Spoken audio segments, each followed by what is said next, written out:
Welcome back, folks, and greetings one more time. This week I want to scaffold for you the material that you'll be encountering in your week 5 activities. We're encountering a topic area here that is typically of great interest to students in this course, and that is the matter of deviance. Let me begin with an observation. Society depends upon most people, most of the time, doing what they are supposed to be doing. This is what accounts for predictability and stability in the social order. And this is indeed what our old friend Comte was talking about as the study of what he calls social statics. However, some of the time, some of the people don't do what they're supposed to be doing. And this matter of doing or not doing what we are supposed to be doing is answered for us with reference to society's norms. Now let me recollect for you here the idea of the norms. Norms are really rules under which we live. They are things that we have learned through socialization that tell us how to conduct ourselves properly in society so that society can move forward and do what it needs to do, and also that we as individual members of society can realize our own objectives, whatever they might be within society. So the idea of stability is very, very important, and stability is facilitated by people following the norms. By definition, deviance will be any non-normative behavior. Now note that I'm using the word normative, N-O-R-M-A-T-I-V-E. This means to be behaving as the norms would require us to behave. I draw your attention especially that this is not what we mean when we use the word normal in everyday language. Normal simply means typical or usual or to be expected. It's an odd thing, but sociologically speaking, something can be deviant at the same time it's being normal or expected or typical. So I want you to be sure to be able to differentiate norm and normative from normal. And when we misuse the word norm in everyday life to mean typical, that is not the sociological interpretation of what we mean here. Let me begin with an observation by our old friend Emil Durkheim, whom you will recall as one of the founders of sociology. Durkheim was, of course, very, very interested in the idea of social stability. He felt that everything ultimately hinged upon that, and he was very interested in the whole matter of why there should be society in the first place. Why don't we all have just a bunch of individuals out there competing with each other and behaving as animals in the wild might behave? But he believed that the normative order was the answer to that whole thing, and that people basically agree to live within a normative framework because by doing so they are able to realize a much richer, more productive, fulfilling life than they could be enjoying if they were each left to their own individual devices on their own. So Durkheim noted that while this is true, it's also necessary that society be able to change. Once again, what Comte called the study of social change, if you will, or social dynamics. So for Durkheim, deviance actually performed a social function. And there were actually several of them that I mentioned. Your authors mentioned them in the text as well.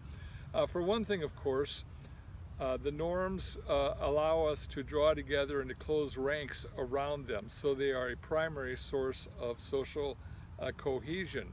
They also help to clarify our values for us and to point out that there are times when, given the circumstances society faces, we may need to be changing our norms or modifying our values accordingly. Those are a couple of the functions.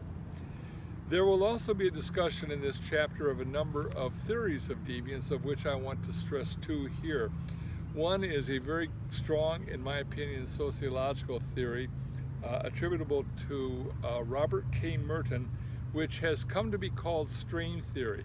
In older days, it was also called anomic theory, A-N-O-M-I-C theory, because it relied upon a Durkheimian concept called anomie, A-N-O-M-I-E. Durkheim defined anomie as a situation of normlessness. Now that's probably a little bit extreme to think of there not being norms at all. What he really meant was, as the norms begin to break down and lose their enforcing power on us through their sanctions, the social order itself begins to break down. And people need that social order in order to situate themselves productively and effectively within their day-to-day activities. So basically, Merton, borrowing that term anomie and applying it as anomic theory, or what has come to be called strain theory, noted that there is a pull and tug between two distinct kinds of norms that can be used to explain deviance. And this yields a 2x2 table in which the answer is either yes or no on either one of these two types of norms to tell us something about whether there is deviance or there is not. So let's first of all think about what the two kinds of norms are. The first kind of norm that Merton talked about were norms having to do with what we should be doing, what we should value, what we should pursue in society. And the answer to that question, of course, would be yes, we do pursue them, or no, we do not. The second kind of norms would be, do we follow the approved mechanisms for achieving those things? And once again, the answer would be yes, we do, or no, we do not. So in a situation which is answered as yes and yes, or in other words, a yes to both of those questions, that's the baseline which he called conformity. And that is the standard against which other behaviors are judged. Any other combination will be a form of deviance. Your author will discuss each of them in turn. I won't go into them here, but they are innovation, ritualism, rebellion, and retreatism. Another kind of theory that you will encounter is fundamentally a theory of socialization. It is called differential association, and is associated with a man by the name of Edwin Sutherland, S-U-T-H-E-R-L-A-N-D. Again, your book goes into some details on this, but the long and the short is that deviance is a learned behavioral response, just as conformity to norms is learned. And that has a lot to do with the circumstances under which one is raised. Who are you around? People who are acting normatively or people who are acting in a deviant fashion? Just as most of us, most of the time, learn the normative ways of doing things, some people learn what we would regard to be deviant ways of doing things. And that's what differential association theory is about. There's a third theory which is called labeling theory, and that one again is discussed in your book. It's quite frequently used in education and in law enforcement circles, and it has to do with how it is that persons acquire a self-concept of being a deviant person and then acting in accord with that self-concept. Finally, your chapter is going to wrap up with a discussion of crime, which is normative violation of laws.